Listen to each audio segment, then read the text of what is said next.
kompetensi guru. Yang pertama yaitu kompetensi pedagogi. Pertanyaannya, bagaimana Bapak mengintegrasikan teknologi dalam proses pembelajaran untuk memudahkan belajar mahasiswa? Nah, ini kan empat kompetensi guru, dan salah satunya pedagogi, kepribadian, profesional, dan sosial. Nah, kompetensi pedagogi ini berhubungan dengan bagaimana kemampuan guru ataupun dosen itu mampu mengintegrasikan ataupun memanfaatkan teknologi dalam pembelajaran. Mengapa itu penting? Karena ketika dosen itu sudah menerapkan teknologi ataupun hal-hal yang menyangkut digital terhadap mahasiswa, itu tak lain adalah untuk meningkatkan hasil belajar mahasiswa. Contohnya seperti apa?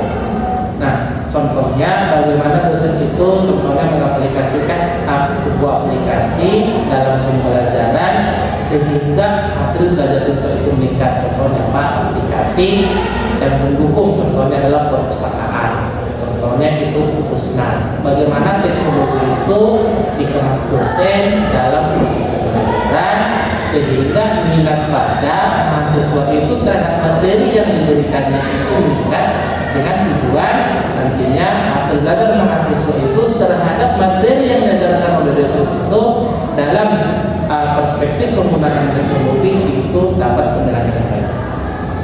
Sudah, itu jawabannya. Yang selanjutnya itu kompetensi kepribadian. Bagaimana Bapak mengembangkan kesadaran dan komitmen terhadap etika dan profesionalisme dalam belajar? Nah, kompetensi kepribadian ini selalu berhubungan dengan kepribadian guru ataupun dosen. Contohnya, indikatornya itu adalah bagaimana dosen itu bersikap arif, bersikap bijaksana, berwibawa. Itu indikator dari kepribadian. Jadi, bagaimana mengembangkan kesadaran dan komitmen terhadap etika dan profesionalisme dalam belajar. Tentunya dosen itu memberikan contoh sama mahasiswa.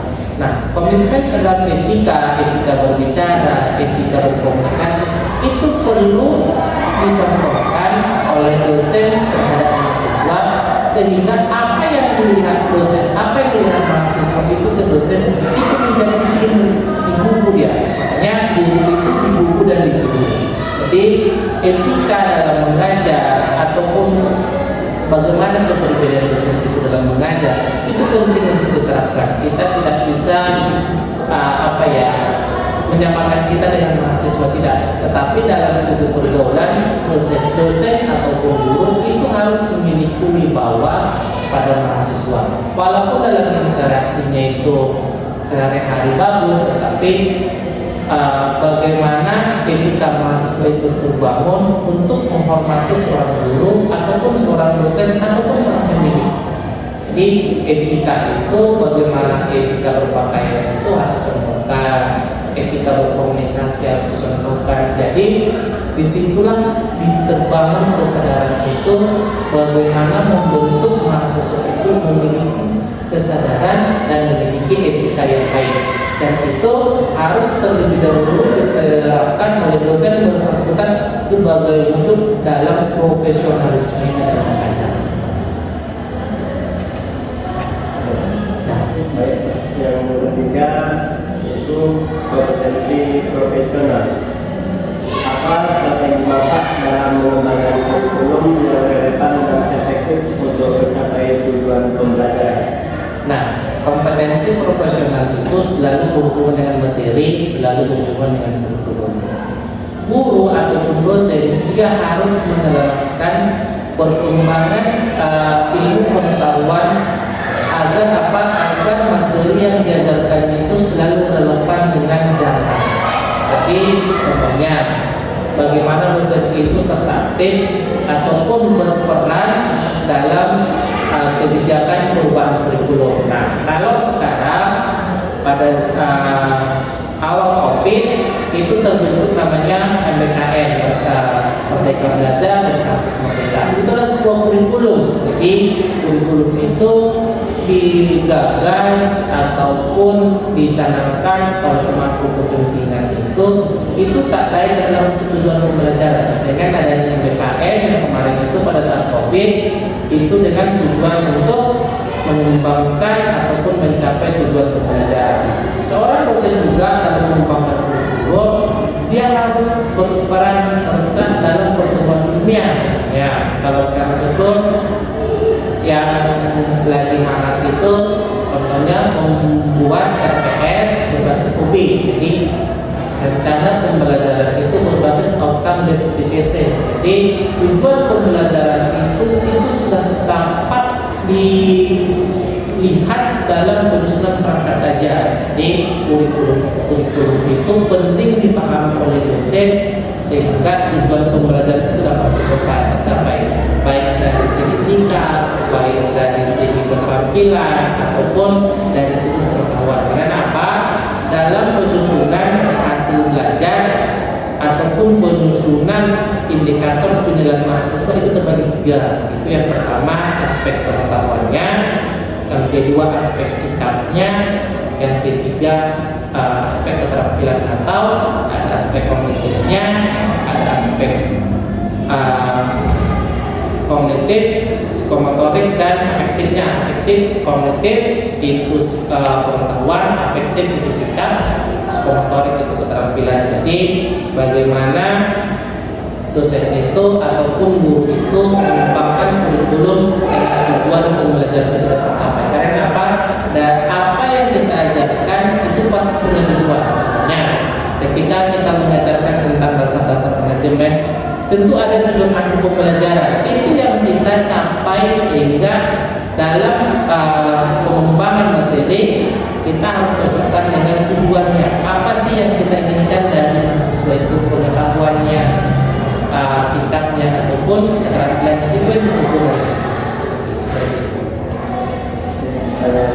Itu bagaimana Bapak membangun hubungan yang efektif dengan mahasiswa dan rekan dosen untuk meningkatkan kualitas pembelajaran.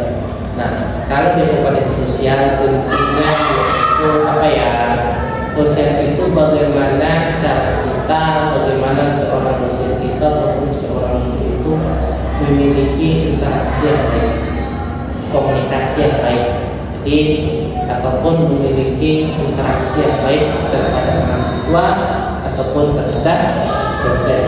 Ketika kompetensi sosial itu sudah ada, contohnya bagaimana cara kita memiliki hubungan dengan mahasiswa, itu dalam konteks pembelajarannya, hubungan sosialnya itu tak lain adalah untuk meningkatkan kualitas pembelajaran. Contohnya, gak mungkin kan seorang dosen itu datang ke kelas dia cuma diam aja tanpa dia berinteraksi dengan mahasiswa. Makanya interaksi sosial itu penting, ataupun hubungan kita dengan mahasiswa itu penting untuk meningkatkan kualitas pembelajaran. Kalau hubungan kita tidak baik dengan mahasiswa, pasti pembelajaran itu tidak tercapai. Contohnya apa? Contohnya ketika saya masuk, saya gonggong aja pada mahasiswa, itu tak boleh. Sehingga apapun kondisinya, apapun masalahnya, hubungan sosial kita dengan mahasiswa itu harus penting. Dan juga bagaimana hubungan kita dengan rekan dosen itu penting. Artinya hubungan dengan mahasiswa itu penting, hubungan dengan dosen itu penting. Karena apa?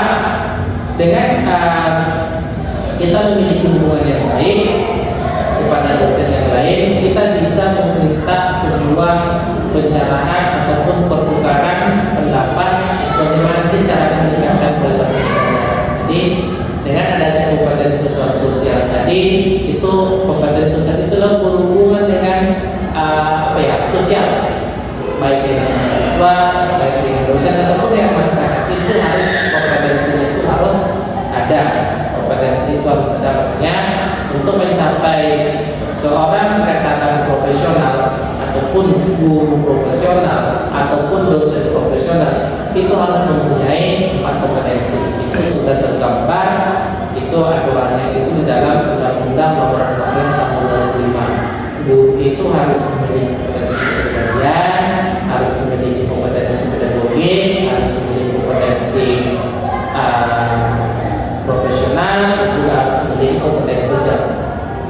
itu kompetensi keempat ini itu harus nampak dalam proses pembelajaran ataupun harus nampak dalam proses pemberian ilmu pengetahuan kepada siswa ataupun mahasiswa. Kalau guru jadi sekolah, kalau dosen jadi kampus, itu undang-undang sama. Karena apa? Itu sama-sama dikategorikan sebagai pendidik. Guru dan dosen sama. Undang-undang yang mengatur itu sama. Seperti itu. Pada itu bagaimana Bapak mengintegrasikan 4 kompetensi guru, yaitu pedagogik, kepribadian, profesional dan sosial dalam praktik pengajaran saya. Yang saya katakan tadi bahwa kompetensi ini ditunjukkan untuk bersamaan. Itu tidak boleh hanya satu. Contohnya nih seperti apa? Contohnya nih, saya mampu menggunakan teknologi dalam pembelajaran, tetapi saya tidak mampu berinteraksi dengan mahasiswa. Saya tidak mampu mengembangkan materi ajar yang sebenarnya, itu kan tidak bisa. Artinya keempat kompetensi yang di atas ini, pedagogik, kepribadian, profesional ataupun sosial, itu diintegrasikan dalam proses pembelajaran. Ini ditunjukkan ke dalam satu kesatuan. Itu tidak boleh satu aja di situ. Contohnya kita dalam mengajar sudah arif, bijaksana, tapi kita tidak memiliki pengetahuan tentang materi ajar, itu tidak boleh. Karena apa? Kompetensi pedagogik tadi itu berhubungan dengan teknologi pembelajaran. Contohnya kita mau kalau di guru dia kemampuan menyusun RPP-nya, kalau di dosen dia kemampuan menyusun silabus ataupun RPS, itu satu kesatuan dia. Kalau kepribadian tentunya arif, itu salah satu contohnya, bijaksana, dewasa, berwibawa. Artinya kan ketika kita datang, kita kan tidak hanya arif saja.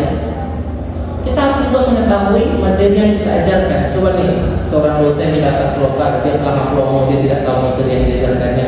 Kan lucu seperti itu. Jadi sebelum kita mau mengajar, tentu kita harus punya ilmu dulu. Itu yang dinamakan kompetensi profesional. Bagaimana dosen ataupun guru itu memiliki pengetahuan terkait dengan materi ajar yang terkait dengan materi ajar yang diajarkannya. Jadi sebelum kita masuk ke kelompok itu kita harus menguasai materi itu. Itu sama dengan guru. Guru bagaimana contohnya guru itu mengajar tentang manajemen, dia tidak tahu apa itu manajemen. Bagaimana guru itu mengajar, contohnya dosen itu mengajar tentang kebijakan pendidikan, dia tidak tahu tentang kebijakan pendidikan, tidak mungkin. Artinya kompetensi ini itu harus nampak dalam praktek mengajar sehari-hari. Dia mampu menyusun PS, dia mampu menggunakan teknologi, dia berlaku arif, berlaku bijaksana, berwibawa, dia juga menguasai materi ajar yang diberikannya, dan juga dia memiliki interaksi yang baik dengan mahasiswa ataupun dosen ataupun rekan kita. Jadi itu satu kesatuan, tidak bisa hanya satu aja yang dinilai. Artinya guru yang profesional itu harus memiliki 4 kompetensi. Dosen yang profesional itu juga harus memiliki 4 kompetensi. Jadi kalau 3 yang dimilikinya itu belum dikatakan profesional. Artinya keempat yang di atas itu pedagogik, kepribadian, profesional dan sosial itu harus dimilikinya dan diintegrasikannya dalam proses pembelajaran. Mungkin seperti itu. Sudah?